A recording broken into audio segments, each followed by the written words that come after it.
تمام مومنین کرام کی خدمت میں بالعموم اور بالاخص ہم سب مل کر بارگاہ حجت خدا میں انوار شعبانیہ کے متعدد ولادتوں کی مناسبت سے ہدیہ تبریک پیش کرتے ہیں۔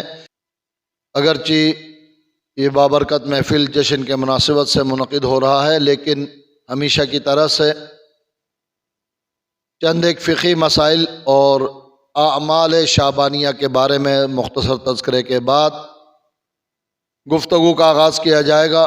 یاد ہوگا پچھلے تقریباً 2 گفتگوؤں میں شریعت مقدسہ میں مسجد کی اہمیت اور اس سے متعلق چند فقہی مسائل اور ہم سب کی مسجد کے بارے میں ذمہ داری کے بارے میں گزارشات عرض کی تھی۔ میں نے عرض کیا کہ رب کریم نے اپنے محبوب کے زبانی جو سچی خبریں دی ہیں، ان میں سے خبر یہ ہے کہ من بنا مسجداً بنا اللہ فی الجنت بیتا۔ پیغمبر فرماتے ہیں جو کوئی روئے زمین پر مسجد بنائے، رب کریم اس کے لیے جنت میں گھر بنا دیتا ہے۔ یعنی آپ اللہ کا گھر یہاں بناتے ہیں تو آپ کے لیے خدا جنت میں گھر تیار کرتا ہے۔ ایک راوی بیان فرماتے ہیں کہ میں اور صادق آل محمد امام جعفر الصادق علیہ الصلاۃ والسلام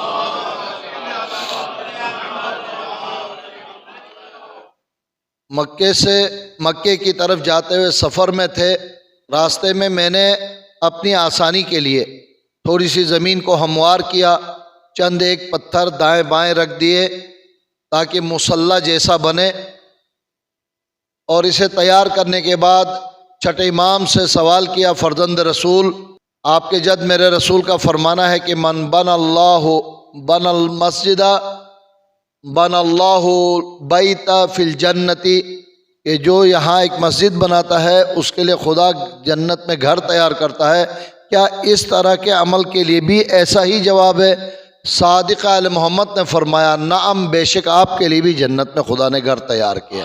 بس اگر ایک مصلی تیار کرنے پر راستے میں ہوتا ہے نا زمین ہموار کرنے کے لیے، میں اکثر افسوس کا اظہار کرتا ہوں پاکستان میں یہ تصور ہے ہی نہیں کہ سفر کے دوران آپ کو مسجد مل جائے، وضو خانہ مل جائے، گاڑی روکی جائے اور آپ کو مسجد آرام سے مل جائے۔ 2 رکعت سفر کی نماز کو ہی قضا کرنا تو حرام ہے، لیکن الحمدللہ آپ ایران عراق کے سفر پہ جاتے ہیں، سعودی عرب میں ہمیں ملتا ہے ہر اسٹاپ پر باقاعدہ مسجد ہے، نماز کے لیے گاڑی روکی جاتی ہے اور وضو کا اہتمام ہوتا ہے۔ یہاں سے ہم سفر بھی کرتے ہیں تو وضو کے لیے بھی اس زمانے میں پتہ نہیں 10 روپے لیتے تھے، اب کتنے زیرو بڑھ گئے ہیں مجھے نہیں معلوم، وضو خانے میں بھی پیسے لیتے ہیں باقاعدہ۔ تو یہ اسلام سے دوری کی نشانی ہے۔ اگر اسلام سے محبت ہو تو عبادت کے لیے جگہ مہیا کریں، اسی کا نام مسجد ہے، اور نماز کے لیے سہولت فراہم کریں، اس کے لیے طہارت شرط ہے، اور وہ وضو خانہ ہوگا نہیں تو وہ طہارت ممکن نہیں ہے۔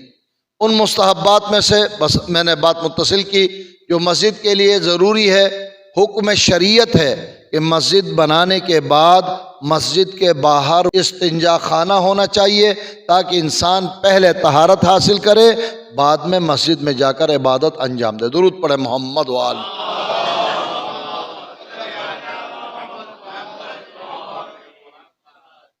ظاہر ہے اگر انسان یہ سہولت فراہم نہ کرے تو پھر بہت سارے افراد ہوں گے جن کے لیے مشکل ہوگا۔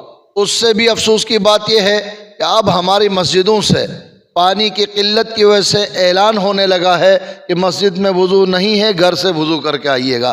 ہماری حالت تو یہ وقف کا مسئلہ ہم سمجھتے بھی ہیں، لیکن نہیں معلوم عین وقت میں مومنین کرام کیوں اس بات سے غافل ہوتے ہیں۔ مجھے اس بات سے تعجب ہوتا ہے۔ ہمیں معلوم ہے وقف کی 2 قسمیں ہیں، وقف عام اور وقف خاص، مسجد سے متعلق، امام بارگاہ سے متعلق، مدرسے سے متعلق، حتیٰ یہ کہ مخصوص افراد کے لیے بنائے جانے والا سرائے مسافر خانہ، اس سے متعلق جو مخصوص چیزیں ہیں دوسروں کے لیے اجازت نہیں نہ استعمال کرنے کی اور نہ ہی وہاں سے اٹھا کر کسی اور جگہ لے جانے کی۔ مسجد اور امام بارگاہ سے مختص وقف وقف خاص کہلاتا ہے، مدرسے سے وقف وقف خاص کہلاتا ہے، سرائے اور مسافر خانے سے متعلق وقف چیزیں وقف خاص کہلاتی ہیں، نہ انہیں کوئی اور استعمال کر سکے، مسافر نہیں ہے محلے کے بندے جا کے اگر وہ چیزیں استعمال کریں گے تو پھر مسافر کیسے استعمال کریں گے؟ نماز پڑھنا نہیں ہے، نماز کے علاوہ وہاں جا کر چیزیں استعمال کرتے ہیں۔ پچھلی مرتبہ بہت ساری باتیں بتانے کے باوجود بعد میں ایک بزرگ نے، مجھے نہیں یاد ہے کہ موجود ہیں یا نہیں، یاد دلایا، آپ نے سب چیزیں بتائی، لیکن مسجد کے پانی پر جو لوگ قابض بنتے ہیں اس کا تو آپ نے ذکر نہیں کیا۔ جب میں نے سجدگاہ مٹی اور پتھر کی بات کی جو مسجد میں ہے، اسے اٹھا کے باہر نہیں لے جا سکتے، تو جو پانی واقعاً مسجد اور امام بارگاہ کے لیے وقف ہے تو ہرگز استعمال کرنے کی اجازت نہیں ہے۔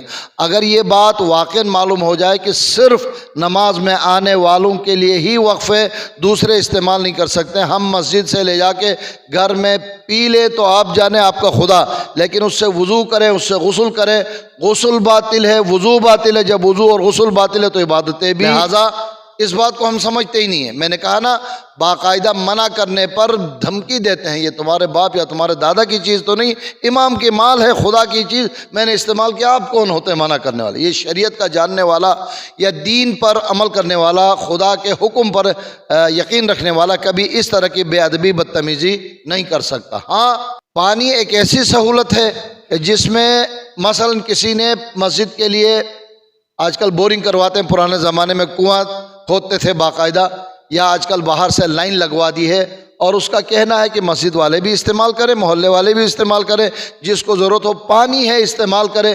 یہ اب وقف خاص سے نکل کر وقف عام بن گیا۔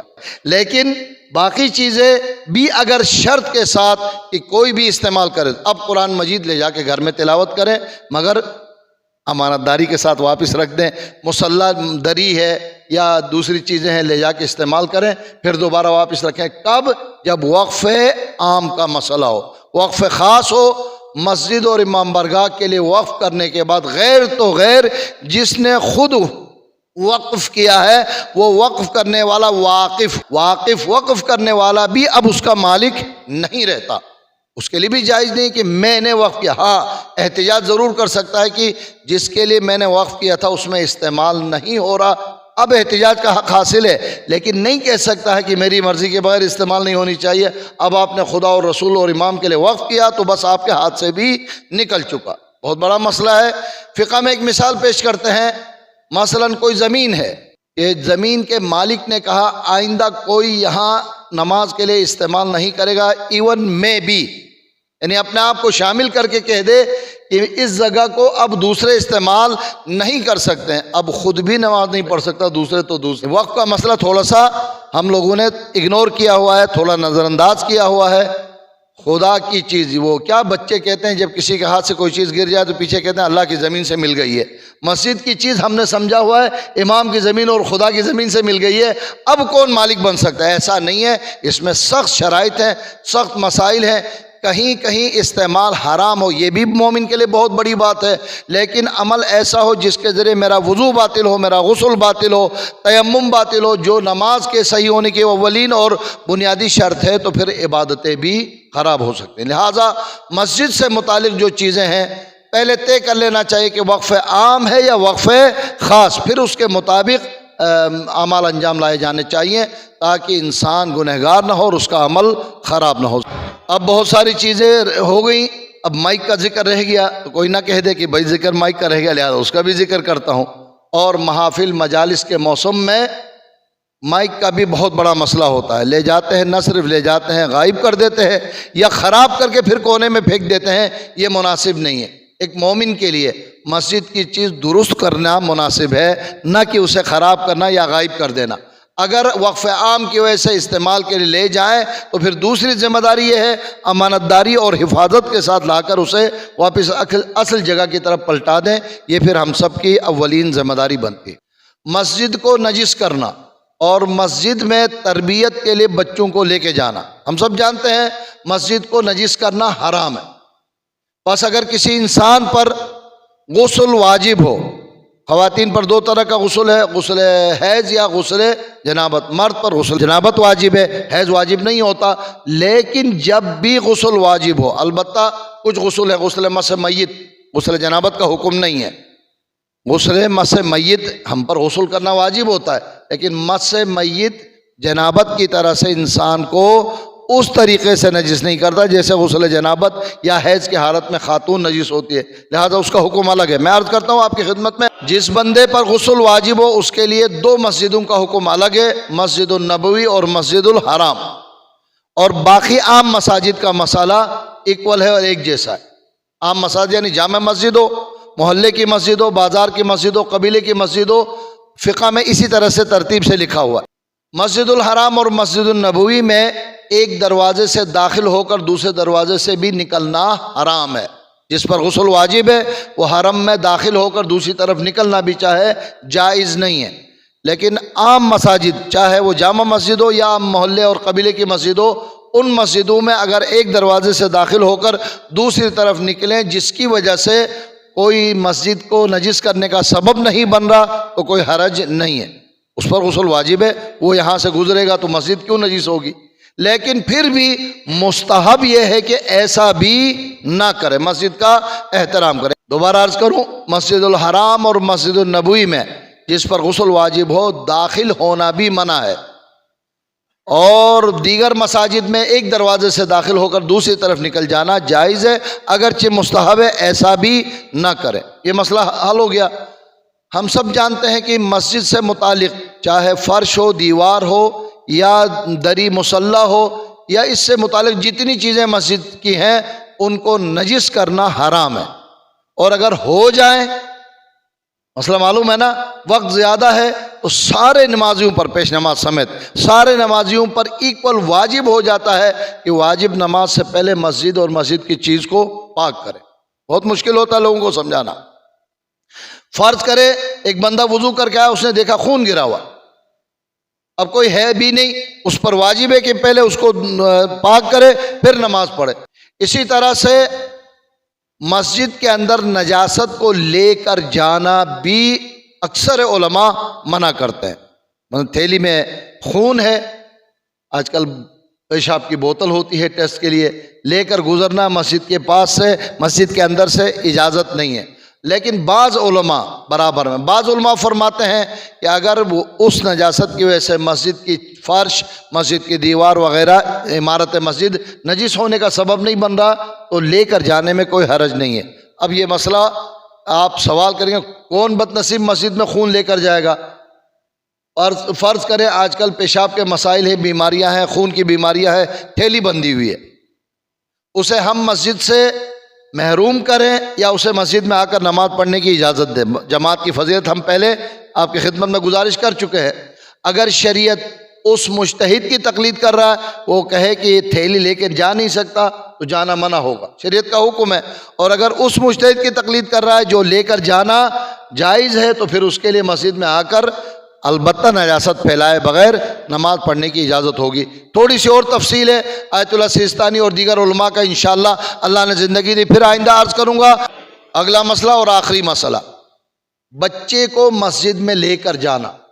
بچے دو قسم کے ہیں، پاکستان کے حساب سے دو قسم کے نہیں، شریعت کے لحاظ سے۔ عقل ابھی پکی نہیں ہے، وہ مسجد کے احترام کے بارے میں نہیں سمجھ سکتا، اٹھے گا مسجد میں شور شرابہ کرے گا، دوسروں کی نماز بھی اور دوسروں کی مجلس وغیرہ بھی، چلو مجلس کی حد تک تو آپ پھر بھی آپ آزاد ہیں، روک بھی سکتے ہیں، نماز میں بڑا مشکل ہوتا ہے۔ تو لہٰذا شریعت کا حکم ہے اگر وہ اس قابل نہیں کہ بات اسے سمجھ میں آ جائے کہ میں مسجد میں ہوں، نماز میں ہوں اور ادھر ادھر شور شرابہ اور ڈول ڈھماکہ نہ کروں، تو اسے لے جانے کی اجازت ہے۔ نہ صرف اجازت ہے بلکہ شریعت میں مستحب ہے کہ سمجھدار بچے کو لے کر جاؤ تاکہ عبادت کی تمرین ہو جائے، بس ایسا نہیں ہے تو اسے لے جانا مکروہ کہا ہے شریعت نے، کیونکہ مسجد میں شور شرابہ یا بے ادبی یا اٹھے گا ادھر بھاگے گا۔ امام حسین کی ولادت پر ہم آپ جمع ہوئے، ہمارے بچے کو اجازت نہیں ہے نا سجدے میں سوار ہونے کا، وہ امام حسین کو اجازت تھی، رسول پہ سوار ہو گئے، وہ ایک معجزہ۔ بچہ اپنے باپ پر سوار ہو جائے تو وہ پھر بھی برداشت کر لے، کسی اور کے باپ پر سوار ہوگا تو پھر بہت مشکل ہوگا۔ لہٰذا غیر ممیز جو سمجھدار نہ ہو آسان الفاظ میں، اسے مسجد میں لے جانا مکروہ ہے۔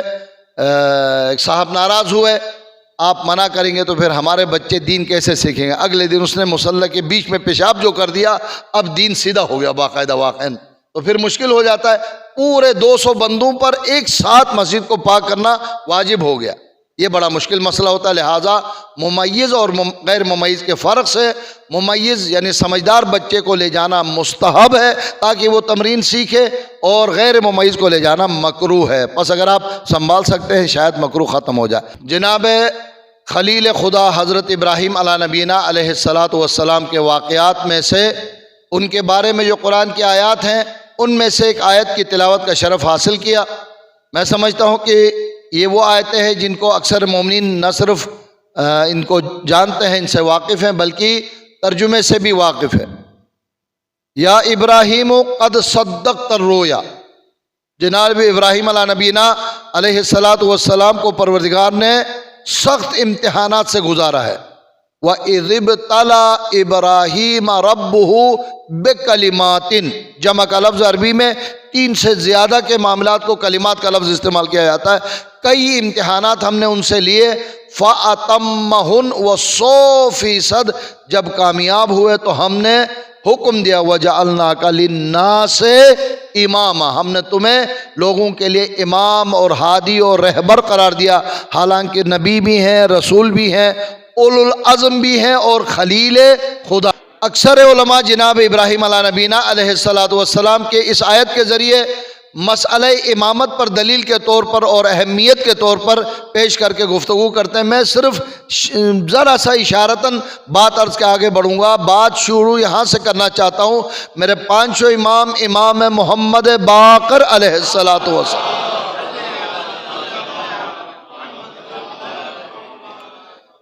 ارشاد گرامی ہے کہ رب کریم نے یہ جو 5 عہدے دیے ہیں، گنیے گا: نبوت، رسالت، خلت، اولو العزمی اور آخر میں امامت.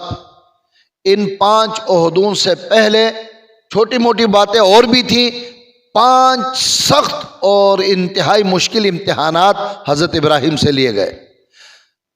اس حدیث میں 5 امام فرماتے ہیں کہ سب سے پہلے جناب ابراہیم سے بندگی کا امتحان لیا گیا. نبی خدا بننے والے ہیں، اعلان سے پہلے کی بات ہے، البتہ رسول بننے والے ہیں نہیں. اولو العزم 5 انبیاء ہیں نا، جناب نوح، جناب ابراہیم، جناب موسیٰ، جناب عیسیٰ اور جناب ختمی مرتبت حضرت محمد مصطفیٰ صلی اللہ علیہ وسلم، یعنی رسولوں پر بھی سردار بننے والے ہیں. اس کے باوجود پہلے اللہ تبارک تعالیٰ نے ان کا عبادت میں امتحان لیا، بندگی میں امتحان لیا. اور امتحان عجیب امتحان ہے. جناب ابراہیم مویشی لے کر بیابان میں نکلے ہیں. تقریباً 1 سال ہوا. میں نے یہ گفتگو آپ کے سامنے پیش کی تھی. اب میں دوسری بات کو پیش کرنے کے لیے مقدمتاً عرض کر رہا ہوں. حضرت ابراہیم کے سامنے امتحان کے لیے حضرت جبرائیل امین انسانی صورت میں زمین پر اترے، عبادت میں مصروف ہوئے، اور ایک ذکر جسے جناب ابراہیم نے اب تک نہیں سنا تھا ذکر کرنا شروع کیا: سبوح قدوس ربنا ورب الملائکۃ والروح. لیلۃ الرغائب کی نماز پڑھی تھی، اس میں یہ دعا سجدے کے اندر ہے، 70 مرتبہ پڑھنا ہے. سبوح قدوس ربنا ورب الملائکۃ والروح. اگر آسان الفاظ میں ترجمہ کروں، تسبیح سے سبوح ہے، تقدس سے قدوس ہے. میرا رب بڑا تسبیح کا مالک ہے، مقدس ذات ہے. رب الملائکۃ والروح، فرشتوں کا بھی مالک ہے، اور بالخصوص روح الملائکہ حضرت جبرائیل امین کا بھی مالک ہے. سارے موشی کو بھول گئے. اس ذکر کی طرف حضرت ابراہیم متوجہ ہوئے، جا کر التجا کی، دستبستہ گزارش کی، خدا کے لیے ایک مرتبہ اور سنا دو. اگر اللہ کی محبت دل میں ہو، ذکر کی چاشنی سے انسان، لذت سے انسان واقف ہو، تو حقیقت یہی ہوتی ہے کہ ایک بار رب کا ذکر اور سنو، ایک بار اور ذکر کروں. اہل بیت سے محبت اور مودت رکھنے والے بار بار ذکر سننا چاہتے ہیں، بہت اچھی عادت ہے. لہٰذا خدا سے محبت کرنے والے کی عادت یہی ہے. اب امتحان ہے. جبرائیل امین نے، جو کہ انسانی صورت میں ہے، کہا کہ تم مجھے کیا دو گے؟ حضرت ابراہیم علیہ السلام کے پاس نہ ڈالر کا بینک بیلنس، نہ پیسوں کا، نہ ریال کا، نہ درہم کا، کچھ بھی نہیں. بیڑ بکریاں ہیں. محبت میں کہا میں نصف جانور تمہیں دوں گا. کہتے ہیں 1000 جانور تھے, 500 جانور دینے کے لیے تیار ہو گئے. پاکستان میں پتہ ہے ایک بکری کتنے کی ہے؟ 20,000 سے اوپر کی بات ہو رہی ہے آج کل. اور بیچارہ پریشان ہونے کی وجہ سے پوچھتے ہیں عقیقے میں بکرا تو نہیں لا سکتا, بکری چلے گی؟ مجھ سے سوال کرتے ہیں. آج ہی ایک بندے نے پوچھا, چلو یہ مسئلے کی حد میں آپ کے سامنے عرض بھی کرتا ہوں. حضرت سید محمد کی نظر ہے, وہاں لکھا ہوا بکرا کرے, کیا بکری خرید سکو؟ میں نے کیا ہوا یہ نر اور نر فیمیل میں بدل کیوں گیا, کیوں ایسا کرتے ہو؟ کہتے ہیں کہ وہ 30,000 کا ہے بکری, مجھے 20,000 کی مل رہی ہے, اجازت ہے؟ میں نے کہا بسم اللہ لے لو, کوئی مسئلہ نہیں ہے, انشاءاللہ سید محمد آپ سے ناراض بکری کی وجہ سے نہیں ہوں گے. شریع مستحبات میں یہ سب چلتا ہے. تو بہت مشکل ہے. 500 جانور دینے کے لیے تیار ہوئے. کس ذکر پر؟ ایک ذکر سبوح قدوس ربنا و رب الملائکۃ والروح سننے کے لیے مل کر بآواز بلند صلوات پڑھے محمد.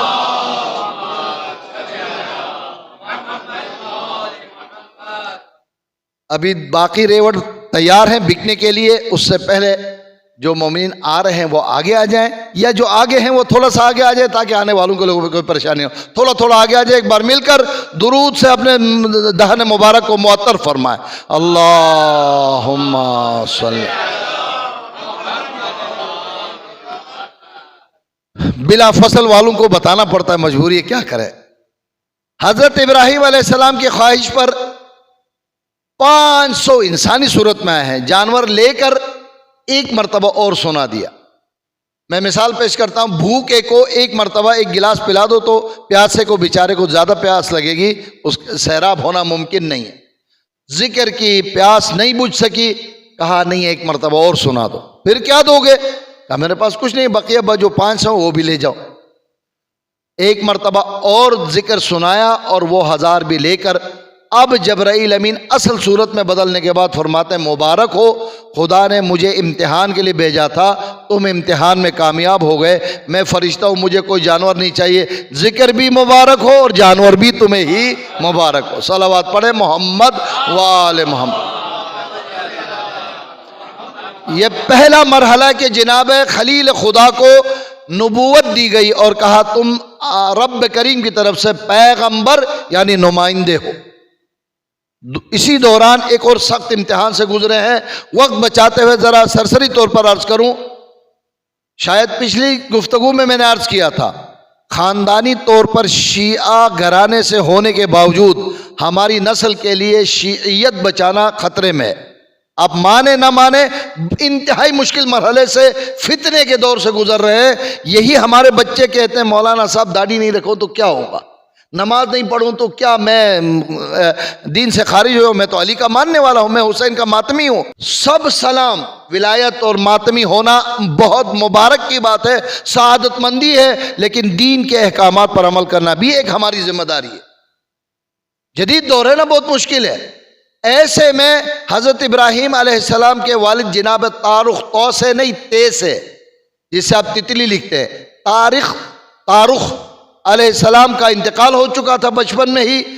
چچا آزر کے پاس پلے بڑے تھے. عرب رسم کے مطابق بچہ جس کے گھر میں پلا بڑھا جاتا ہے اسی کو باپ تصور کیا جاتا ہے. لہذا قرآن نے بھی کہا ہے کہ ان کے باپ سے یہ کہا. جب ہوش سنبھالا دیکھا جناب آزر جناب ابراہیم کو پالے ہیں, اس لیے ذرا احترام سے بات نام لے رہا ہوں.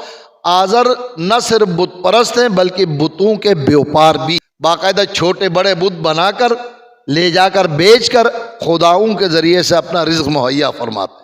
حضرت ابراہیم سے بھی کہا کہ جاؤ لے جاؤ بتوں کو بیچو اور کچھ محنت مزدوری کرو, کب تک مفت میں کھاؤ گے, ہمارے ہاں کا اصطلاح ہے یہ. تو حضرت ابراہیم نے اولاً منع کیا, کیا بے وقوفی ہے, بے عقلی ہے کہ اپنے ہاتھ سے بنائے ہوئے بت تمہارے خدا بن سکتے. کہا زیادہ باتیں نہیں کرو, بس جو میں کہہ رہا ہوں لے کر جاؤ. حضرت ابراہیم نے ایک قطار بنائی, سب سے پہلے سب سے لمبے بت کو, پھر چھوٹے کو, پھر چھوٹے کو. اسکول کی لائن یاد آ رہی ہے سب کو؟ اسی انداز سے ایک رسی میں باندھا. باندھنے کے بعد رسی سے گھسیٹتے ہوئے کہا بے عقلو آؤ تمہارے خدا بیچنے کے لیے آیا ہوں, مجھ سے خرید لو. کسی نے کہا حضرت ابراہیم تو بے ادبی کر رہے ہیں بتوں کی. حضرت ابراہیم کا یہ عمل تارخ کو اتنا برا لگا، گھر سے نکال دیا۔ ممکن ہے ہمارا بچہ برداشت کرے؟ فوراً حضرت ابراہیم نے کہا تمہیں چھوڑ سکتا ہوں لیکن خدا کو نہیں چھوڑ سکتا۔ یہ سخت امتحان تھا کہ جو پرورش کرتا ہے، جو پال رہا ہے، جو کھلا رہا ہے، اسے چھوڑ کر خدا کی خاطر یعنی آوارہ وطن ہوا۔ پھر اس کے بعد وہ قصہ پیش آیا، جب بتوں کو توڑنے کا وقت آیا تو بت شکن ابراہیم نام اس لیے پڑا، سب کھیل کے لیے گئے ہیں، تماشے کے لیے گئے ہوئے ہیں، کلفٹن نکلے ہوئے ہیں اور ادھر بت خانہ خالی ہے، سارے بتوں کو توڑ کر بڑے ابا کے گلے میں ہار ڈال دیا۔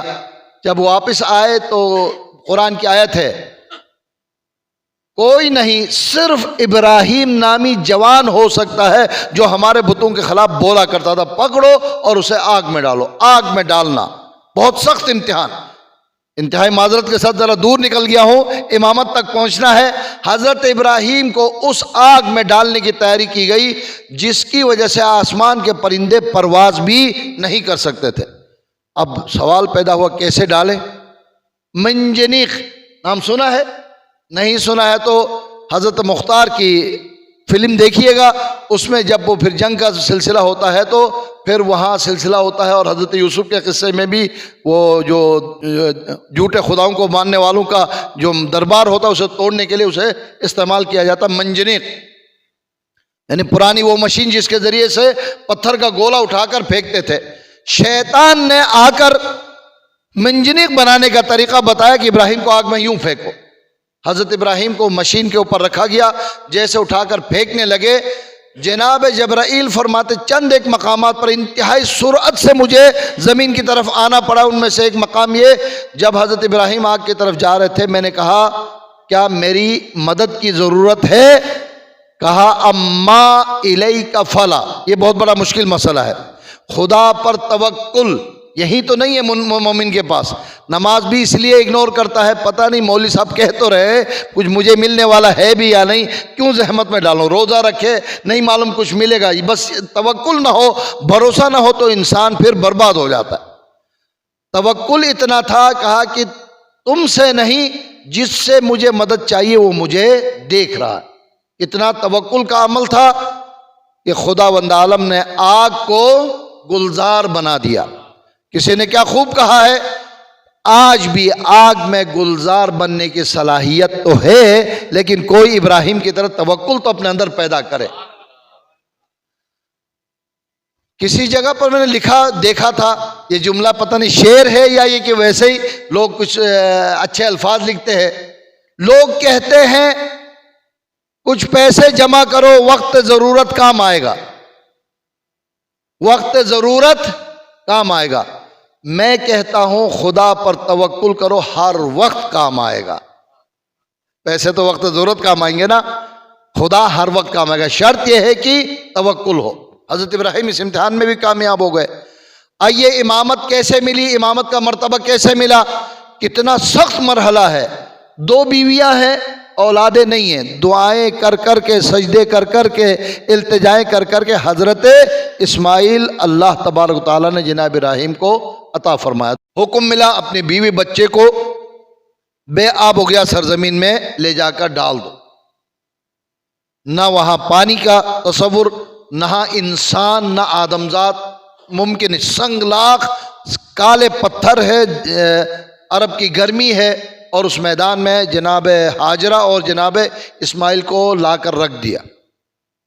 2 عجیب احکامات ہیں، ان سے بات بھی نہ کرو اور انہیں چھوڑ کر واپس بھی جاؤ۔ ہے کوئی اس ہجرت کے لیے تیار ہو؟ بنے بنائے گھر سے، بسے بسائے ماحول سے کسی ایسی جگہ پر جانے کا حکم ملے، ہم اسے پاگل تو کہہ سکتے ہیں لیکن اس کی بات ماننے کے لیے تیار نہیں ہوں گے۔ حضرت ابراہیم ہے، لا کر چھوڑا۔ جو حضرات دیکھ آئے ہیں ان کو بات آسانی سے سمجھ میں آئے گی۔ قریب میں ایک پہاڑی ہے جس کا نام کاکیا والی پہاڑی کا ہے، محلے کا نام ہے، لگ بھگ 3-3.5 کلومیٹر کا خانہ کعبہ سے فاصلہ ہے۔ حضرت ابراہیم آگے آگے، جناب ہاجرہ اسماعیل کو لے کر پیچھے جا رہی ہے۔ یہ کیا ظلم ہو رہا ہے، یہ کیا کر رہے ہو، ہمیں کس جگہ چھوڑ کے جا رہے ہو، بات کرنے کی اجازت نہیں ہے۔ بالآخر توکل کی بات دوبارہ عرض کروں، حضرت ہاجرہ کو خیال پیدا ہوا کہ شاید یہ نبی ہیں اور حکم خدا کے بغیر کام نہیں کریں گے۔ کہا کیا خدا کے حکم سے یہ کر رہے ہو؟ ابراہیم نے صرف سر ہلایا، ہاں جناب حاجرہ پر سلام ہو. کیوں؟ ان کا ہر عمل ہر حاجی پر واجب ہے اس توکل کی وجہ سے. کہا اگر خدا کا حکم ہے تو جاؤ خدا حافظ، اب ہمارا محافظ بھی ہمارا خدا ہے. آئیے ذبح عظیم تک آ جائے. آیت جو میں نے تلاوت کی، وَفَدَيْنَاهُ بِذِبْحٍ عَظِيمٍ. نہیں معلوم کتنا عرصہ گزر گیا، سالوں کے بعد جب حضرت حاجرہ سے ملنے آئے ہیں تو قرآن کہتا ہے کہ حضرت اسماعیل چلنے اور پھرنے کے قابل ہو گئے تھے.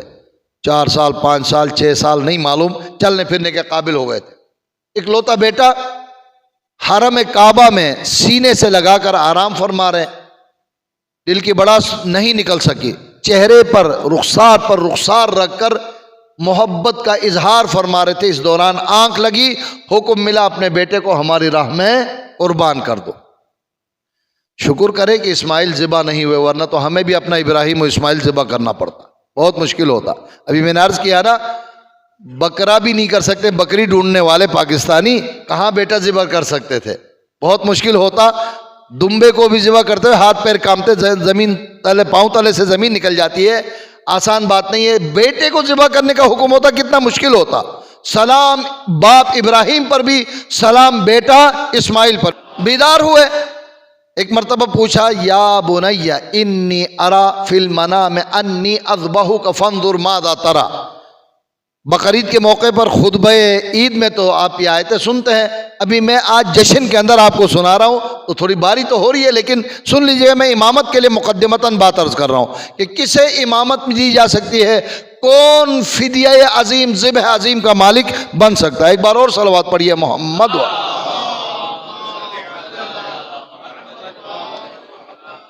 بیٹا بتاؤ، حکم خدا ہے تمہیں اس کی راہ میں ذبح کرو، کیا رویہ ہوگا؟ آج ہم بچے کو کہتے ہیں نماز پڑھو تو بھی کہتے ہیں وہ پرانے زمانے کی باتیں، اب مجھے کیوں مجبور کر رہے ہو، آرام سے سونے دو، آرام سے جاگوں گا، کیوں یہ کھاؤ یہ نہ کھاؤ، یہ پہنو یہ نہ پہنو، یہ کرو یہ نہ کرو، یہ کرو نہ کرو، یہ چھوڑ دو، سب باتیں پرانی ہو گئی. سلام بیٹے پر، یا ابتی افعل ما تؤمر ستجدنی انشاءاللہ من الصابرین. بابا حکم خدا ہے، فوراً عمل کرو. ایسا نہ ہو کہ بیچ میں کوئی شیطان یا انسی شیطان، من الجنت والناس، سورہ ناس تلاوت کرتے ہو نا، میں جملہ کہا کرتا ہوں، شیطان بہت بڑا دشمن ہے انسان کا، عدو مبین ہے، لیکن یہ انسان شیطان بن کر آئے نا، شیطان سے بھی زیادہ خطرناک ہوتا ہے. نیکی پر عمل کرنے کے لیے جاؤ گے، کچھ شیطان انسی بھی آ کر نیکی کرنے سے روکتے ہیں، بڑا مشکل مرحلہ ہوتا ہے. اس واقعے کے اندر 3 مرحلے ہیں. حضرت حاجرہ کے پاس شیطان آیا، حضرت اسماعیل کے پاس، حضرت ابراہیم کے پاس، پتھر پھینک کر انہیں بھاگنے پر مجبور کر دیا. آپ بھی تہیہ کر لو، جب کبھی بھی نیکی کرتے وقت کوئی رکاوٹ ڈالے نا، اس کی طرف مٹی اٹھا کے مار کے مٹی پا دو اور اسے بگا دو، ضروری ہے. صلوات پڑھے محمد وال.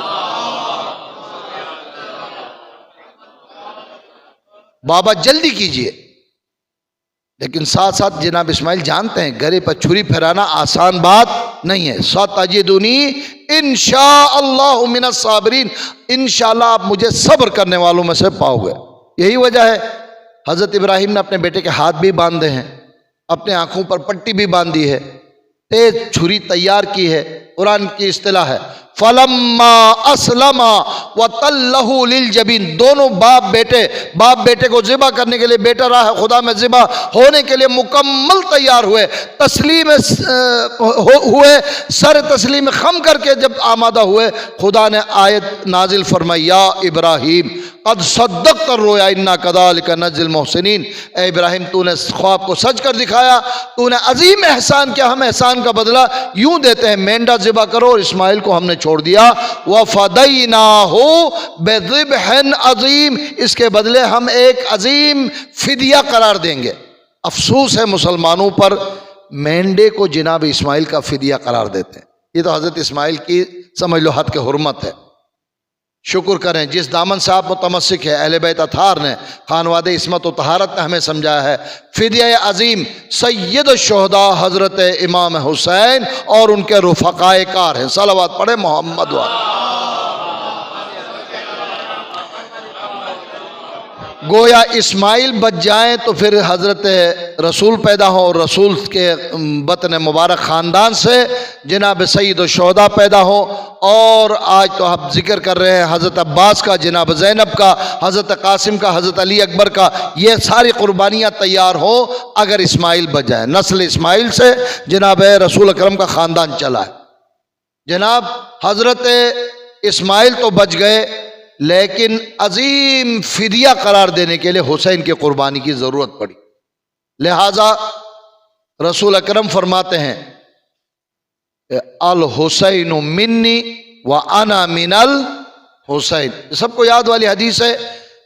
باقی باتیں سب سمجھ میں آتی ہے کہ بزرگ بچے کے بارے میں کہہ سکتا ہے میرا بچہ مجھ سے ہے، لیکن رسول جیسا خاتم النبیین سرتاج انبیاء کہہ دے میں بچے سے ہوں، بات سمجھ میں نہیں آتی اگر خود رسول نہ فرماتے۔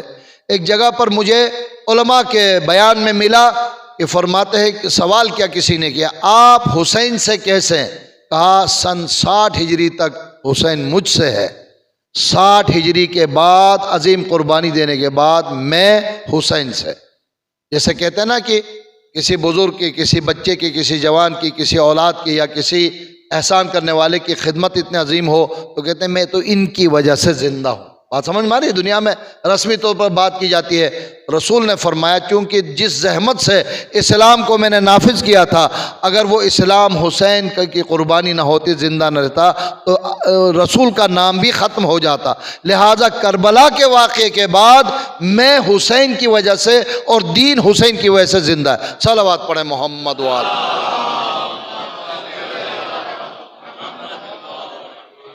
بات بہت طویل ہو جائے گی، سارے معجزات کرامات آپ کی سنی ہوئی ہیں۔ یاد ہے نا بچپن کا دور ہے، امام کھیلتے کھیلتے مسجد میں تشریف لائے، جبکہ رسول نماز با جماعت پڑھانے میں مصروف ہے۔ ایک مقتدر صحابی کا بیان ہے، رسول نے کم از کم 70 بار سبحان ربی الاعلی و بحمدی کا ورد فرمایا۔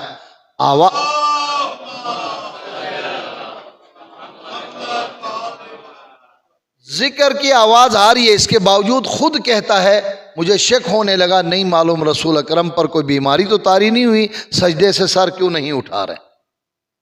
اور باقاعدہ با ادب ہو کر سجدے سے سر اٹھا کر دیکھا رسول کیا کر، دیکھا حسین ابن علی رسول کے دوش پر سوار ہیں اور رسول سبحان ربی الاعلی و بحمدی کہنے میں مصروف ہے۔ صلوات پڑھیں محمد۔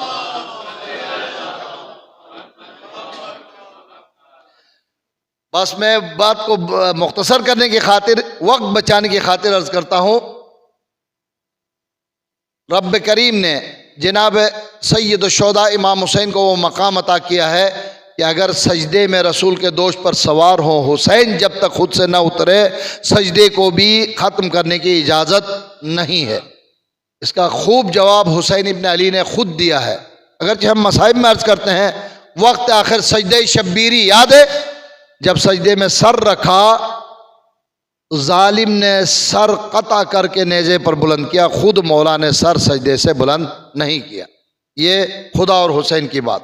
نماز ہے سجود میں حبیب کردگار ہے، نماز ہے سجود میں حبیب کردگار ہے، بحمدہی زباں پہ بار بار ہے۔ اردو سمجھ میں آ رہی ہے نا؟ نماز ہے سجود میں حبیب کردگار ہے، بحمدہی زباں پہ بار بار ہے۔ اب رسول وما ینطق عن الہوی ان هو الا وحی یوحی، حکم خدا کے بغیر کوئی بات بھی نہیں کرتے، کوئی عمل کیسے کریں؟ اٹھائیں سر کو کس طرح وحی کا انتظار ہے، اٹھائیں سر کو کس طرح وحی کا انتظار ہے۔ ادھر سے ہے یہ حکم رب، ادھر سے ہے یہ حکم رب، اسی کو اختیار ہے، وہ جان مصطفیٰ جو پشت پر سوار ہے۔ صلوات پڑھیں محمد و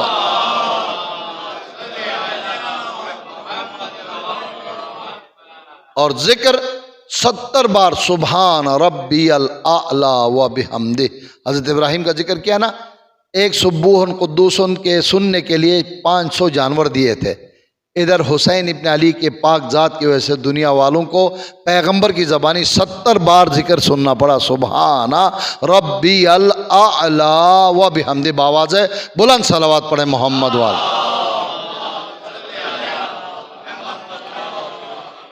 ماہ مبارک شعبان المعظم، رسول کا فرمان ان شہر شعبان شہری والرمضان شہر اللہ، شعبان میرا مہینہ ہے اور رمضان اللہ کا مہینہ ہے۔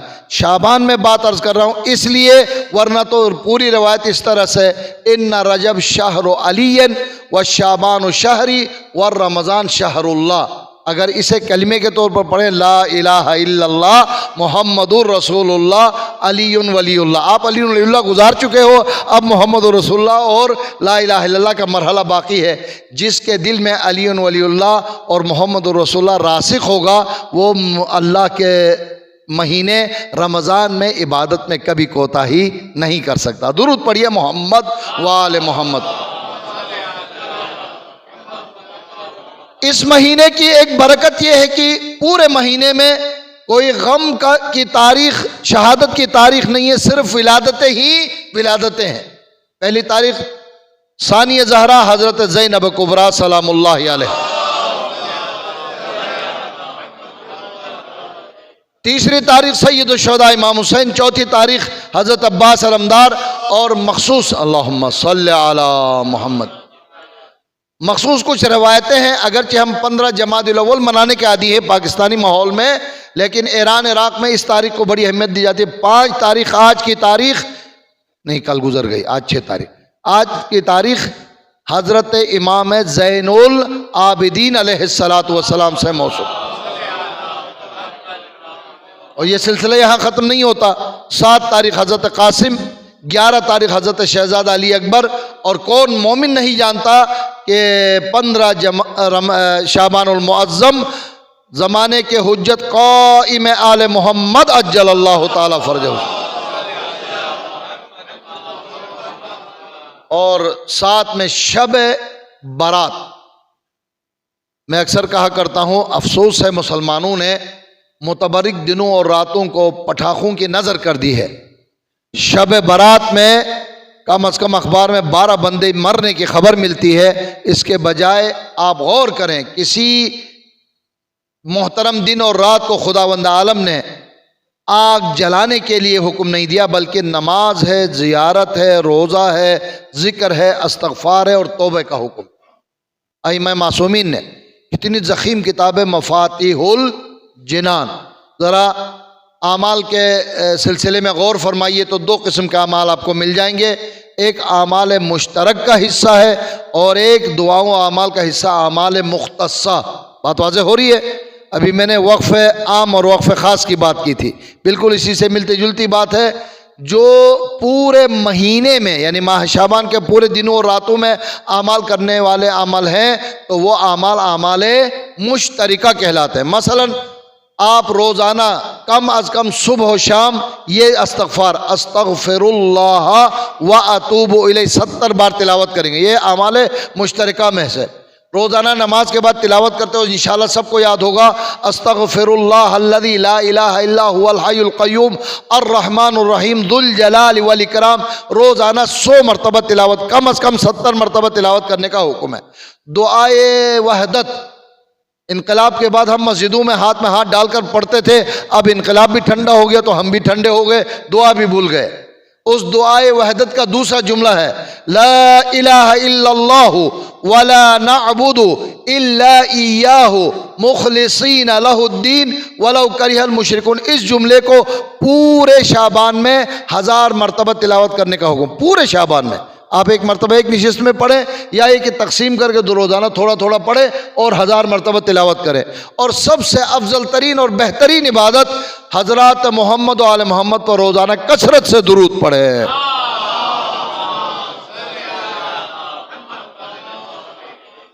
لیکن خاص مخصوص اعمال 3 تاریخ گزر گئی، اب انشاءاللہ 15 کی شب اور 15 کا دن آئے گا، مخصوص اعمال ہیں، مخصوص زیارتیں، مخصوص دعائیں، انشاءاللہ مخصوص نمازیں آپ انجام لائیں گے۔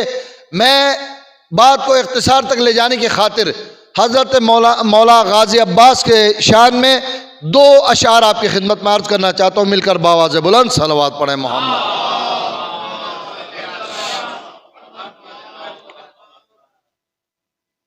دو شعر کیے خلق میں قدرت نے آشکار، دو شعر کیے خلق میں قدرت نے آشکار، ایک شعر خدا ایک شعر خدا، ایک پسر شعر خدا، ایک شعر خدا مولا کائنات اور ایک پسر شعر کردگار، ایک شعر کو ٹھہرایا نبوت کا نگہدار، ایک شعر کو ٹھہرایا نبوت کا نگہدار، ایک شعر بنا آ کے امامت کا مددگار۔ موضع غالی عباس کی طرف اشارہ ہے۔ بس آخری بات دے دی گئی ایک شعر کو خوش ہو کے خدائی۔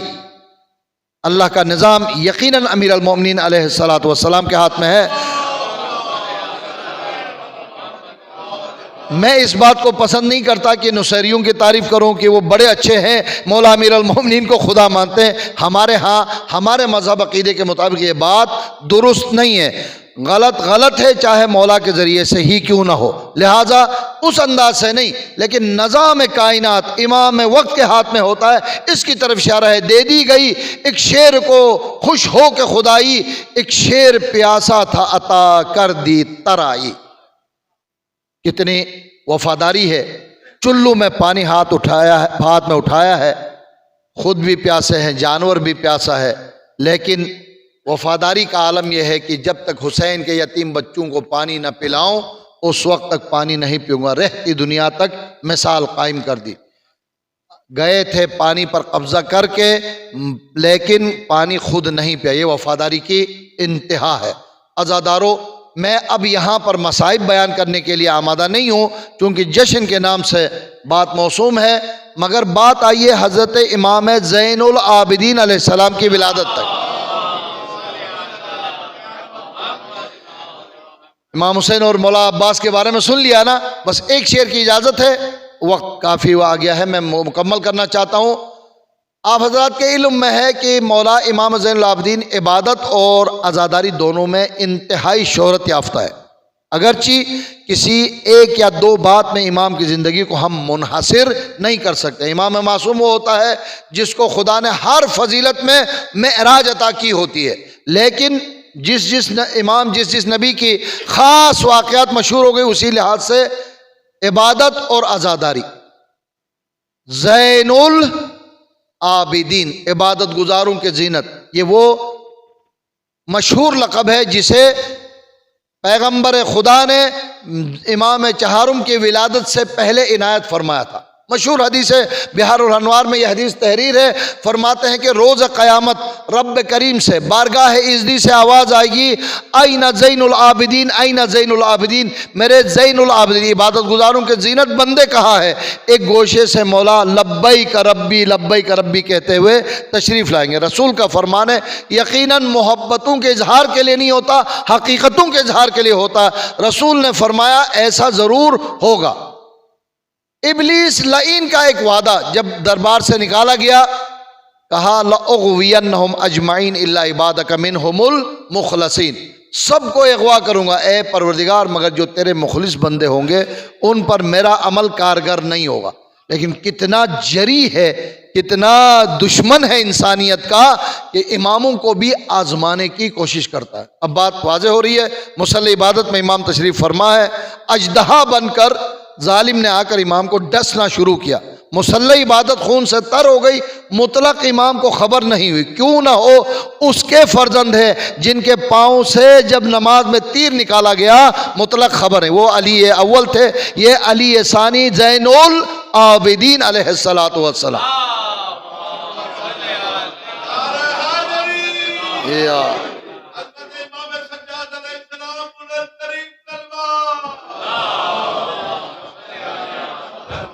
مشہور فرمان کے مطابق جو لوگ بیان کرتے ہیں اسی انداز سے، جب امام کو آزمانے کے بعد ناکام ہوا، مجبور ہو کر دم دبا کر یہ کہتا ہوا بھاگنے لگا، انت زین العابدین انت زین العابدین، لیکن میں ہمیشہ یہ گزارش کیا کرتا ہوں، بے شک ہم عقیدت کے اظہار کے لیے بات کہتے ہیں، اور شاعری میں بھی بات ہے، بن کے سجادے کی زینت آئے سجادے حزیں، چومتی تھی جن کے قدموں کو عبادت کی جبی، دوست کا کیا ذکر ہے موذی کو یہ کہنا پڑا، انت زین العابدین و انت زین العابدین۔ باواز بلند صلوات پڑھے محمد۔ تقریباً تیسری بار کہہ رہا ہوں، آخری جملہ۔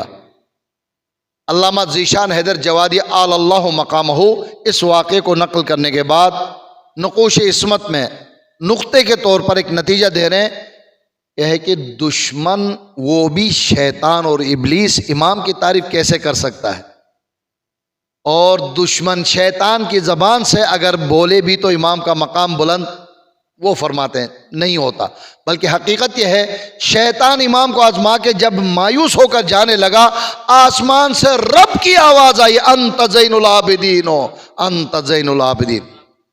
زندگی گزری ہماری، مولا امام حسین کا واسطہ دیتے ہیں، شہزادی زینب کا واسطہ دیتے ہیں، باب الحوائج حضرت عباس علمدار کا واسطہ دیتے ہیں، خصوصاً بیماری میں ہم چوتھے امام امام زین العابدین کا واسطہ دیتے ہیں۔ پروردگار ان ذوات مقدسہ کا صدقہ حاضرین و غائبین کے ہر پریشانی کو دور فرما، پروردگار ہر بیمار کو شفا کلی عنایت فرما، بے اولاد حضرات کو اولاد صالح عطا فرما، پروردگار بے روزگاروں کو روزگار فراہم فرما، پروردگار عالم اسلام کو سربلند فرما، دشمنان دین دشمنان مذہب بالخصوص امریکہ اسرائیل حواریوں کو نیست و نابود فرما، ہمارے اور ہمارے مرحومین کے گناہان کبیرہ و صغیرہ کو معاف فرما، ماہ شعبان کی برکتوں فضیلتوں کو حاصل کرنے کی توفیق عنایت فرما، ائمہ معصومین کو ہم سے راضی برضا فرما، ائمہ معصومین کی دنیا میں زیارت اور آخرت میں شفاعت نصیب فرما، رب کریم ہمارے مرحومین کے درجات بلند فرما، پروردگار اپنے آخری حجت کے ظہور میں تعجیل فرما۔